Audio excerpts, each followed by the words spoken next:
you see so many people saying things like, you knew the narcissist really wanted your love and attention, but as soon as you gave the narcissist your love and attention, they used that as a noose to hang you by. They used that as a stick to hit you with. And then people just wonder, why do narcissists seem to want people's attention, validation, and love, but as soon as they get it, they step on that person? Well, it's pretty simple, actually, if you understand the nature of the person you're dealing with. Because narcissists, firstly, they have excessive need for validation and just confirming their ability to conquer people. So what that means is narcissists see new people in their life as a challenge.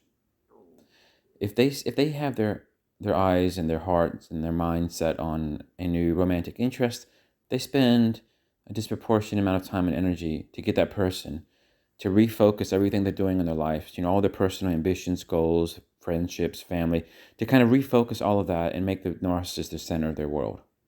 That's what narcissists want. They want people who have other things going on to have that shift and then make the narcissist the center of their world and universe.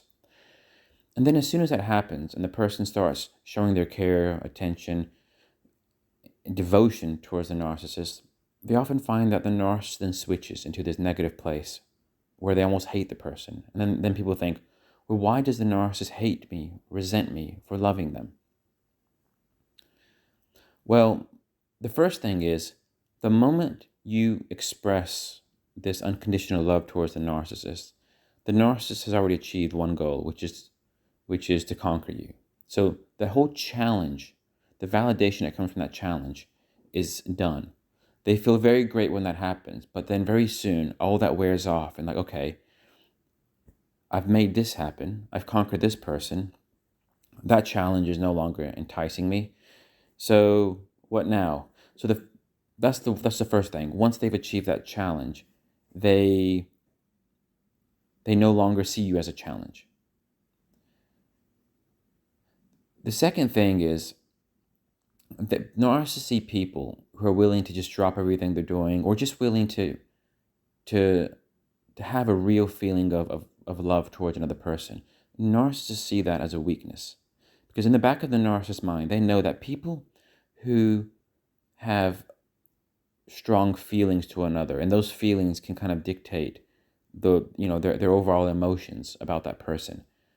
Narcissists see that as a weakness, because narcissists see people who have intense emotions that are genuine in that sense, especially these positive ones. They see that as a vulnerability, because once you love somebody and if they discard you, it hurts you. Or if you're really hoping to see somebody change for the better and they don't change, you feel disappointed, maybe even depressed. And then the narcissist knows that these feelings can cause negative consequences, even if for the right reasons, and so they see it as a weakness. So that's the second reason why the moment you show your devotion, care, and love towards them, it kind of backfires and they split, or rather, they have that switch.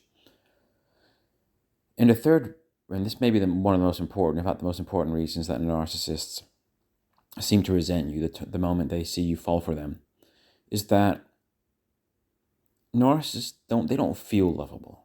They don't feel worthy of people's loves. And that's why they spend their lives overcompensating, trying to have this grandiosity about themselves that people would fall for that facade.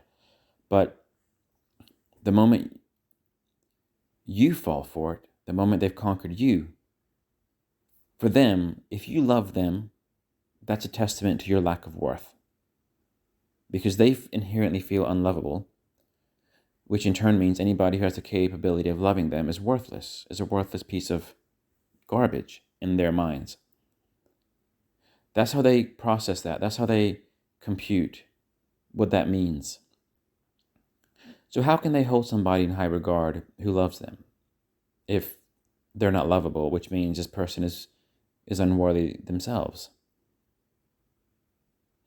So you can quickly see how you can't win with narcissists, and you can't have a healthy relationship.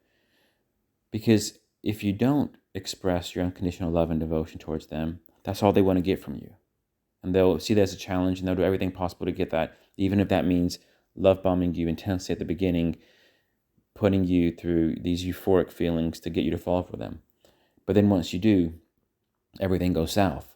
So you have the initial high and the initial low. And so you can't win. Once you understand that, you stop asking the question. But so many people don't. So many people who deal with narcissists, and even say I'm dealing with narcissists, why do they do this?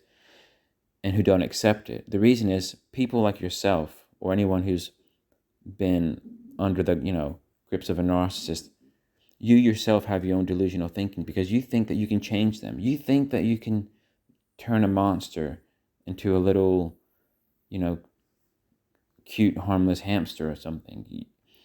And you don't want to accept that you can't change things that are bigger than yourself.